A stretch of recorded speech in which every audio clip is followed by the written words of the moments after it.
निकाल दिया और ऐसी अवस्था में घर से निकाला कि जिस समय उनके उदर में गर्भ में एक छोटा सा बालक शिशु पल रहा है, ऐसी अवस्था में घर से परित्याग कर दिया माता सुनीति का। पर धन्य है माता सुनीति का जीवन, आज अपने पति के वचन को सिरोधार कर लिया और अपने पति के वचन को मानकर माता सुनीति घर को छोड़कर चली गई। घर से बाहर, गांव से बाहर एक संतों का आश्रम था, उस संतों के आश्रम में माता सुनीति रहने लगी और संतों की सेवा करती हैं, शाम सवेरे कीर्तन करती हैं, भजन करती हैं। और धीरे धीरे महाराज इनके गर्भ में जो बेटा था, जो पुत्र था, धीरे धीरे वो गर्भ में ही संस्कारी होने लगा।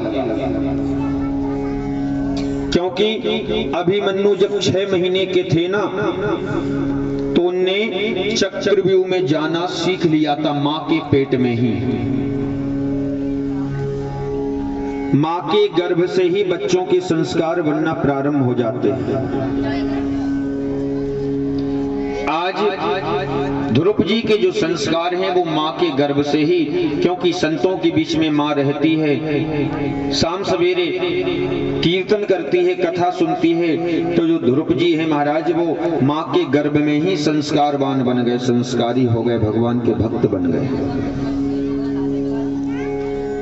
भगवान के भक्त बन गए माँ के गर्भ में। और महाराज कुछ दिन बीता तो एक सुंदर से शिशु को माता सुनीति ने जन्म दिया, जिनका नाम हुआ ध्रुव। ध्रुव का मतलब है विश्वास, ध्रुव का मतलब है अटल, ध्रुव का मतलब है प्रत्यक्ष। जो करके दिखाए वो ध्रुव है, जिसका विश्वास अटल हो वो ध्रुव है। आज हम आप पूजा तो बहुत करते हैं, मंदिर तो बहुत जाते हैं, पर जो आस्था होनी चाहिए, जो श्रद्धा होनी चाहिए, वो हमारे आपके अंदर नहीं हो पाती महाराज। हमारे आपके अंदर वो श्रद्धा नहीं रहती जो श्रद्धा रहनी चाहिए, वो विश्वास नहीं रहता जो विश्वास हमारे आपके अंदर रहना चाहिए, वो विश्वास भी नहीं रहता महाराज। वो विश्वास हमारे आपके अंदर नहीं रहता, इसलिए बनते हुए काम हमारे बिगड़ने लगते हैं, बनते हुए काम हमारे असफल होने लगते हैं। ध्रुव जी महाराज धीरे धीरे बड़े हुए, विद्यालय में पढ़ने जाते, और छोटे से ध्रुव बड़े भगवान के भक्त हैं महाराज। बचपन से ही ध्रुव भगवान की भक्ति करते हैं, बचपन से ही ध्रुव जी ने भगवान की भक्ति प्रारंभ कर दी, और छोटे से ध्रुव महाराज बड़े भगवान के भक्त हैं। सुखदेव जी कहते, राजा परीक्षित, एक दिन माँ से पूछा ध्रुव जी ने, माँ एक बात बताओ, मेरे पिता का नाम क्या है? आज तक आपने पिता के बारे में नहीं बताया, मेरे पिता कौन है? माता सुनीति ने कहा, बेटा जो इस राज्य के राजा महाराज उत्तानपाद हैं वो आपके पिता हैं।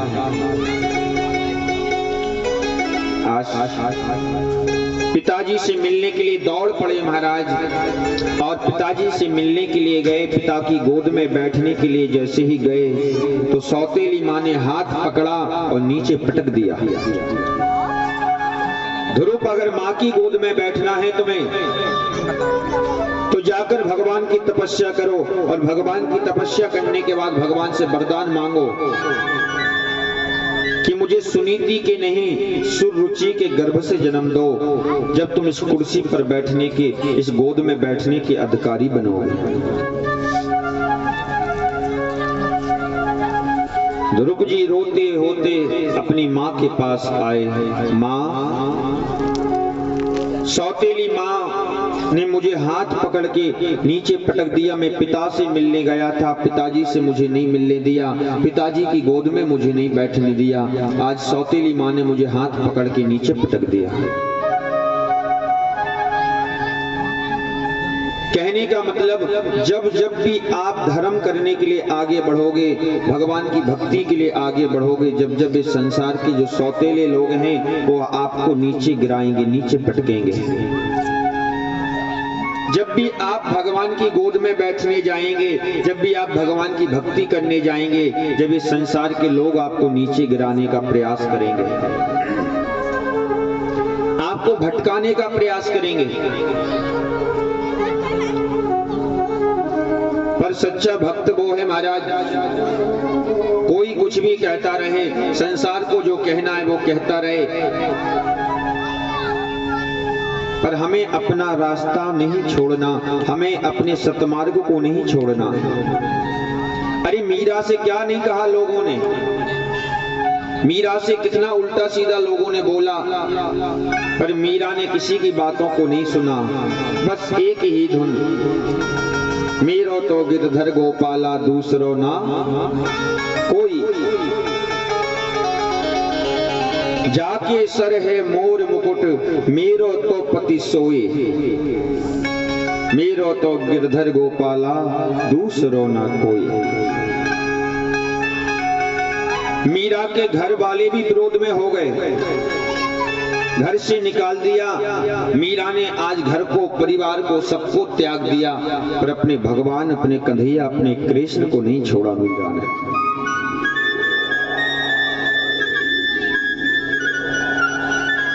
अपने परमात्मा को नहीं छोड़ा। संसार छूटेगा तो फिर मिल जाएगा, पर भगवान छूट गए तो फिर मिलने वाले नहीं हैं। परमात्मा छूट गया तो फिर मिलने वाला नहीं है।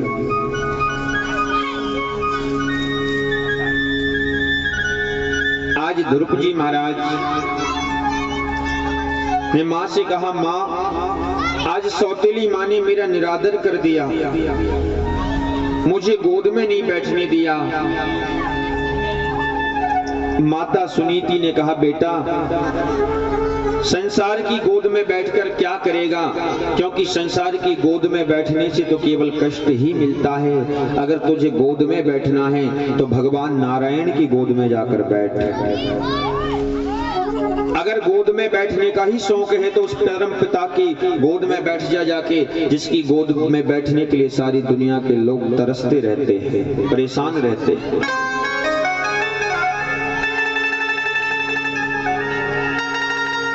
कितनी आज अच्छी शिक्षा माता ने दी ध्रुव जी को। और मैं एक निवेदन और करूं आपसे कि सबसे बड़ा बच्चों को बिगाड़ने में और बनाने में सबसे बड़ा योगदान होता है तो वो मम्मी और पापा का होता है।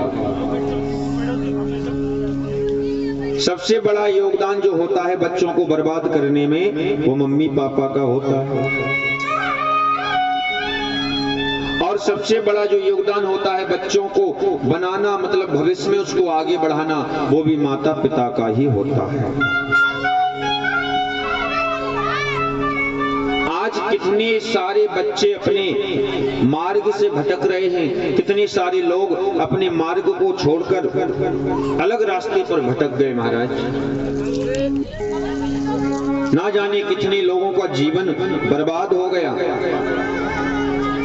और मैं एक ही निवेदन करूं आप सबसे, इस संसार के लोग केवल आपको भटकाने का काम करेंगे, केवल भटकाने का काम करेंगे।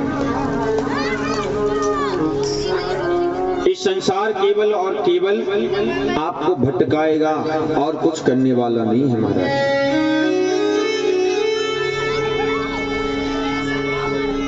इसलिए व्यर्थ के लोगों के चक्कर में तो पड़ने से अच्छा है मौन रहो। जहां फालतू की बातें होना वहां बैठो ही मत, क्योंकि गलत बातों को सुनोगे तो आपका मन भी गलत करने को कहेगा। जहां व्यर्थ की बातें हो वहां बोलो मत, शांति से किनारा कर लो। पर आजकल लोगों को वही चीजें सुनने में बड़ा मजा आता है। कथा में मन नहीं लगता लोगों का, पर कहीं किसी की चुगली हो रही हो फिर देखो।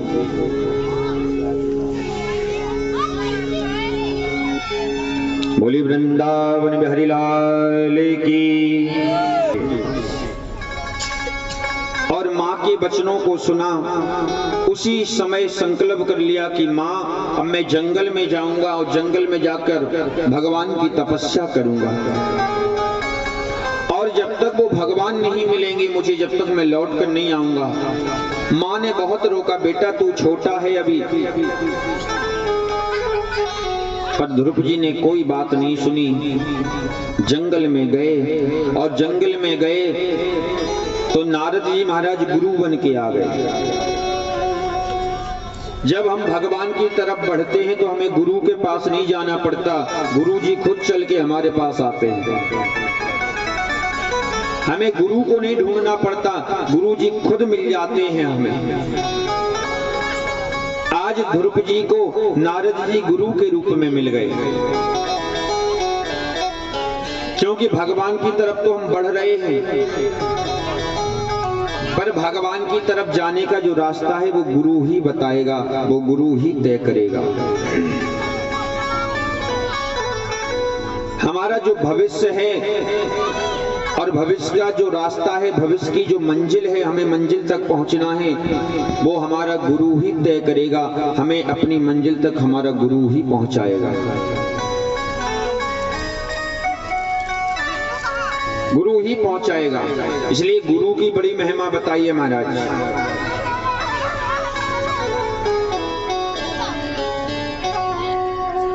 संत बचन पत्थर कर लेखा, मोर बचन चाहे पड़ जाए फीका। भगवान कहते हैं जो वचन, जो आशीर्वाद गुरु ने, संत ने दे दिया, उसको मैं खुद नहीं काट पाता, मैं खुद उस वचन को नहीं काटता। जो संत, जो गुरु ने जो वचन दे दिया, खुद मैं उस वचनों को नहीं काट पाता। आज ध्रुव जी ने महाराज घनघोर तपस्या की भगवान की। भगवान ने आकर दर्शन दिया ध्रुव जी को। कहो ध्रुव क्या चाहिए तुम्हें? ध्रुव जी छोटे हैं, क्या मांगू प्रभु आपसे? बोल भी नहीं पा रहे ध्रुव। कान से शंख लगाया, समस्त वेद वेदांतों का ज्ञान ध्रुव जी को हो गया। सुंदर सी स्तुति की है। और ध्रुव जी ने से पूछा, भगवान ने बताओ क्या चाहते हो? ध्रुव जी ने कहा प्रभु कुछ नहीं चाहते। ध्रुव जी ने नहीं मांगा, फिर भी भगवान ने ध्रुव जी को 36,000 साल के लिए राजा बना दिया। जाओ मैं ध्रुव लोक का तुम्हें राजा बनाता हूं, 36,000 साल तक तुम राज्य करो। आज ध्रुव जी को 36,000 साल का राजा बना दिया, 36,000 सालों तक राज करो। हम लोग मंदिर में जाते हैं, भगवान के पास जाते हैं, ऐसा नहीं कि हम लोग मांगेंगे जब भी भगवान हमें देंगे, ऐसा नहीं है। अगर हम भगवान के सामने जाकर खड़े हो गए ना महाराज, तो हमारे अंदर हृदय में क्या है वो भगवान खुद ब खुद समझ जाते हैं, खुद भगवान को पता चल जाता है। प्रमाण देने की आवश्यकता नहीं है, क्योंकि जब हम माता के गर्भ में होते हैं महाराज, जब वो भगवान पीने के लिए दूध देता है, और जब माँ के गर्भ से हम बाहर आते हैं तो भोजन करने के लिए वो भगवान हमें अन्न देता है। हमें आपको भोजन की व्यवस्था भी भगवान करता है। जब दांत नहीं जब दूध दिया, अब दांत हुए सो अन्नो दह। आज महाराज ध्रुव जी की प्रार्थना को सुनकर भगवान ने ध्रुव जी महाराज का कल्याण किया। 36,000 साल तक राज किया ध्रुव जी ने। इनके भाई उत्तम को एक दिन यक्षों ने मारा। क्रोध में आकर इनने भी यक्षों को मार दिया। समय पूरा हुआ, मृत्यु देवी आई इनको लेने के लिए, तो मृत्यु के ऊपर पैर रख के ध्रुव जी भगवान के विमान में बैठकर भगवान के साकेत धाम को चले गए।